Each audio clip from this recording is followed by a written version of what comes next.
Emil, it's Emil Guillermo. Emil, I'm up to you.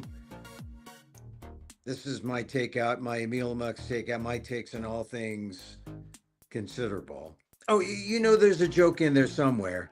I decided to go live because I'm going to be doing my show again tonight. It's Wednesday, and at the Edmonton Fringe, not the Edinburgh Fringe. It's the Edmonton Fringe. Who's this guy, Edmund? Oh, Edmonton. It's the hockey, Connor McDavid, greatest hockey player. Got to know those things. Used to be known as the Edmonton Eskimos, now the Edmonton Elks, the CFL team. I'm getting into Edmonton lore while I'm here. So, the Edmonton Fringe is the fringe to go to if you just don't want to do Edinburgh, right? If you say, look, I'm not going to be the next baby reindeer. I'm not going to be the next flea bag. I'm just going to be the next Filipino guy here in Edmonton. And Emil Amok 69, you can see it upright, you see it upside down. It's very versatile. Tonight, 7 p.m., Venue 5 at Acacia Hall. It's a fun show. I talk about seeking a cure for Trump derangement syndrome. Not necessarily mine, maybe yours.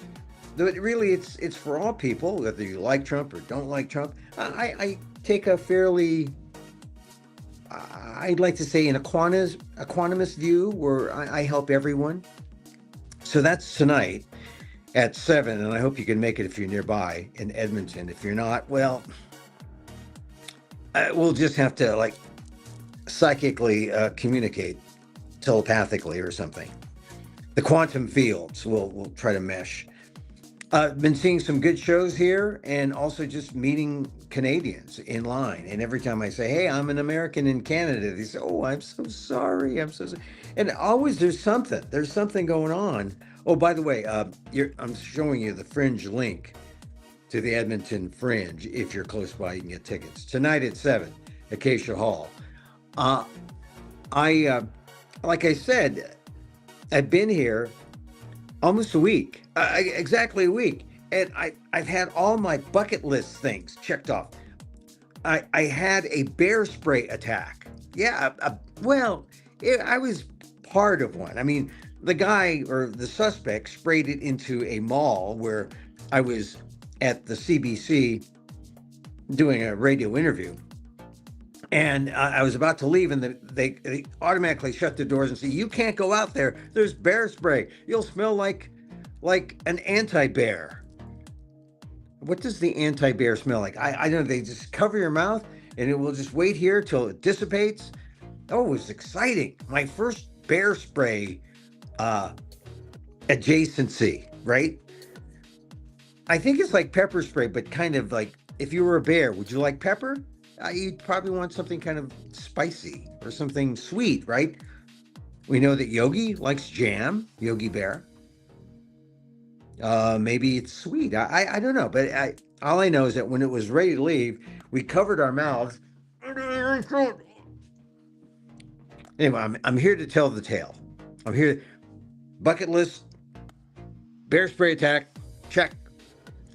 All right, so tonight, Emil Amok. I'm amok about a lot of stories today. Boy, I'm a news guy, right? And the slavery stuff, Trump going off about slavery. He's going to repeat what he said not long ago. Maybe it was a couple of years ago. He said, oh, we're going to have the good side about slavery.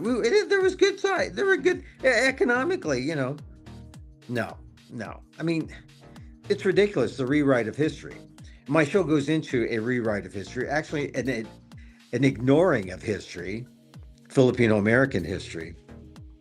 Tomorrow I'll come on and talk about a date in Filipino history that is significant because it may help us today.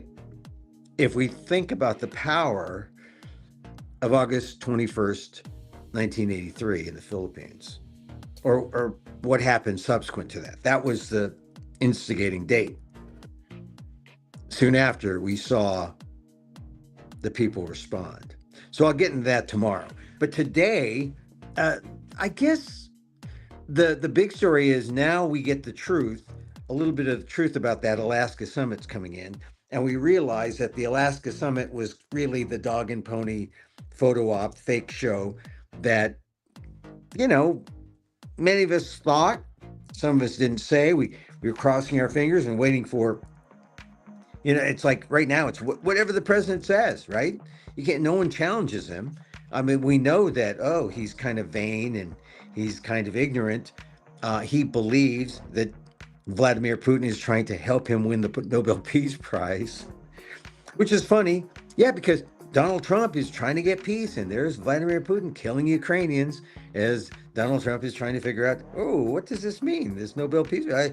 Vladimir Putin really wants me to win it. Yeah, he's my buddy. He's my buddy. But we all know that that's kind of a sham today. I mean, now the Russians are saying, well, what's he talking about? Peace. What is he talking about? A meeting with Zelensky? What are we talking about? Protections for Ukraine. And Trump is sort of dumbfounded, like, oh, what? Yeah, and all the Pauls are saying, whatever you want, Mr. Trump, right? Because they know how to play Trump, and that's to feed his ego. Let him be stupid until he gets it himself. Let him be stupid until he realizes how stupid he is, and then it's a, hey, do you know I'm stupid? Let's change this. It's going to take a while. It's going to take a long while, I think. And really, the only thing that's going to change this war effort, I mean, the U.S. and the Europeans have to apply pressure. But the U.S. is not applying pressure because Donald Trump thinks he's on the path to peace. He's not on the path to peace. Not when Vladimir Putin is killing Ukrainians every day. It's really frustrating. But that's kind of today's news. The other news of the day is that the jury, or the grand jury, a judge has blocked grand jury documents from being released in the Jeffrey Epstein case. So the DOJ wants to release something, and the judges know it's absolute BS, and so they're saying, we're not releasing it. You can't release it. So it's another setback for the DOJ, which they deserve. They should just release all the files, not just the grand jury files, all the files. And then there won't be a case. But they are trying to slow roll the release of the Epstein files because they know that if people see Donald Trump's name and all throughout the Epstein files, and that would not be a good impression. That would not be not a good impression at all. Although maybe he'd want that. Say, look, I'm friend of pedophiles. I'm friend of the pedophiles. You would think that at the very least, if he's that friendly toward pedophiles, he would be really, really friendly toward Volodymyr Zelensky. I mean, he promised protection of Volodymyr Zelensky. What kind of protection? Here's 12 condoms. Oh, it's going to take more than that. It's going to take more than that. Anyway, hey, Canada is this. If you ever come to Canada, and I suggest you do, only because you'll see it's like it's a foreign country. You're international, and I think what's stark about it is they're doing everything that the United States was doing before Trump, right? Land acknowledgements. They're doing pronouns. I mean, they are really into trying to be better people, which is something the United States kind of passed on. We don't want to be better. We just want to be number one. And that means that if you want to be number one, you don't have to be a better person. You just have to be the best, but not a better person. That's something I like about the Canadians. They're strong, humble people. And here at the Edmonton Fringe, it's a party. It's quite a party.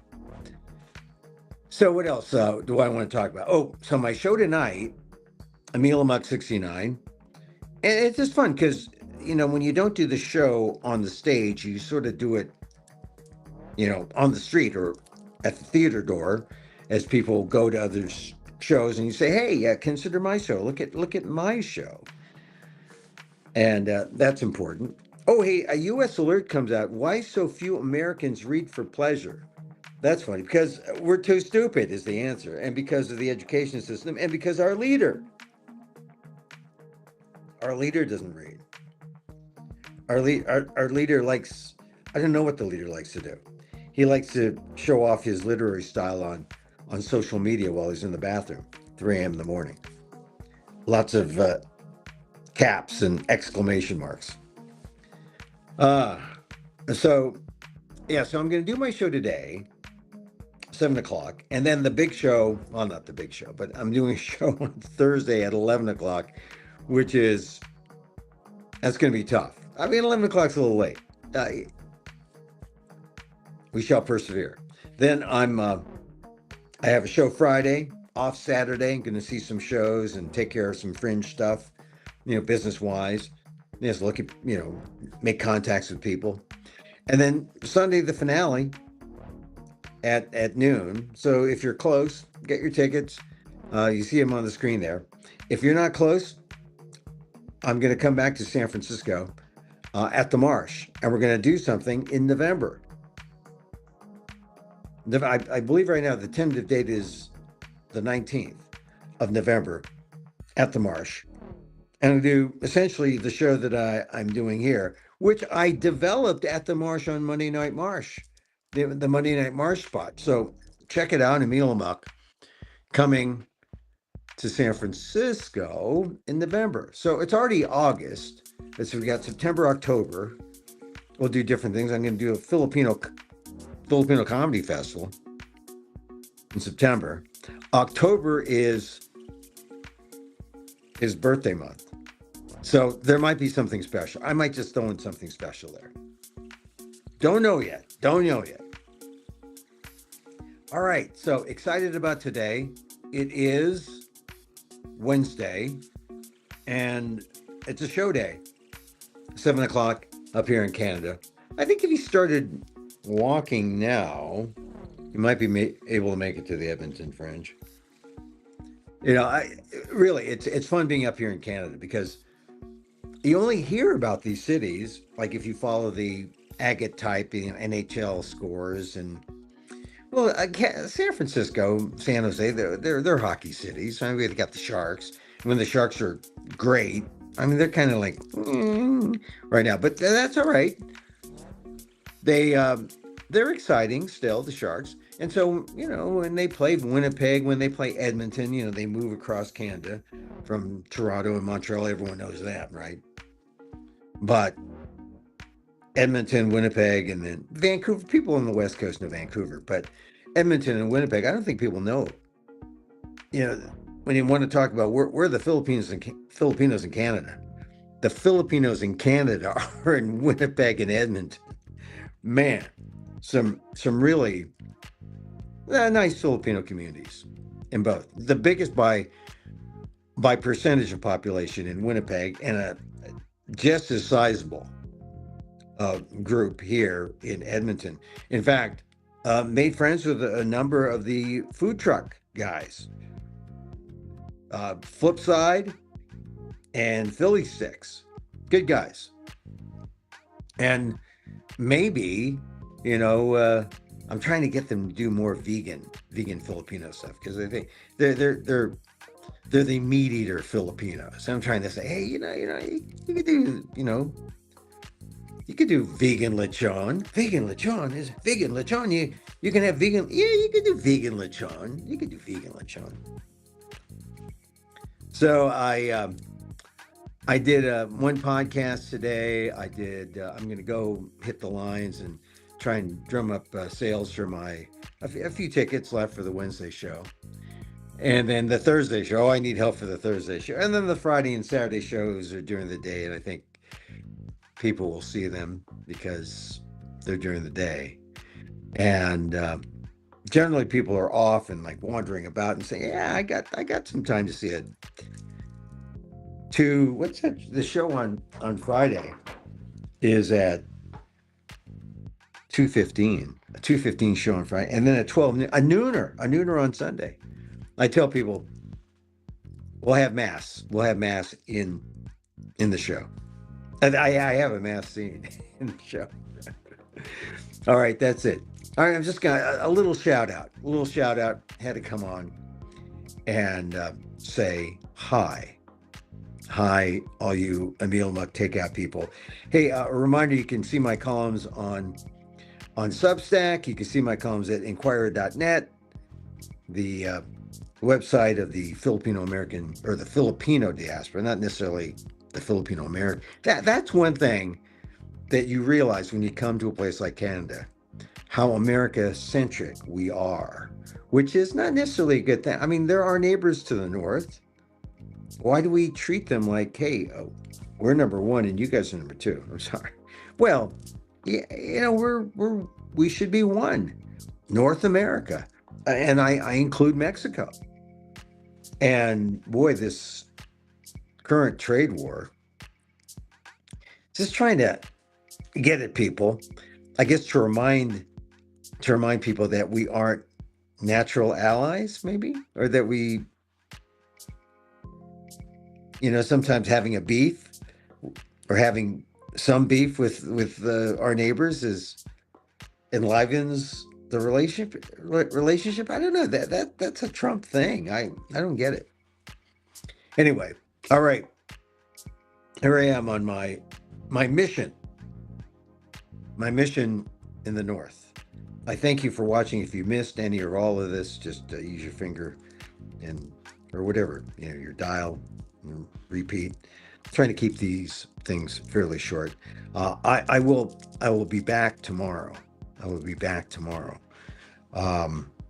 But so nice to see you all. I'm Emil Guillermo. Emil Amok to you. We close with a little loving kindness. Of course, loving kindness. That's all we have. All we have is a can of bear spray and some love. That's it. That's all we have. I have to say that coming to the Fringe, if you go to enough of these, and I've been to about 14, 15 of these now, all throughout the country, and you start to see different acts, and people stop and say, "Hey, I saw you in Orlando. Hey, I saw you in New York. Oh, hey, I saw you in New York and Orlando. Oh, why were you in San Diego that year?" I mean, it's very, it's kind of, you feel like, oh, I've got this artistic family. It's sort of like, kind of like circus performers. Some are actually circus performers, but there's that, I'm on the road vaudevillian circus performer kind of thing going on. But it's kind of, there's something cool about it, I think. Can't wait to go home though. I'm only because, my dog, my family. I miss California. The weather is.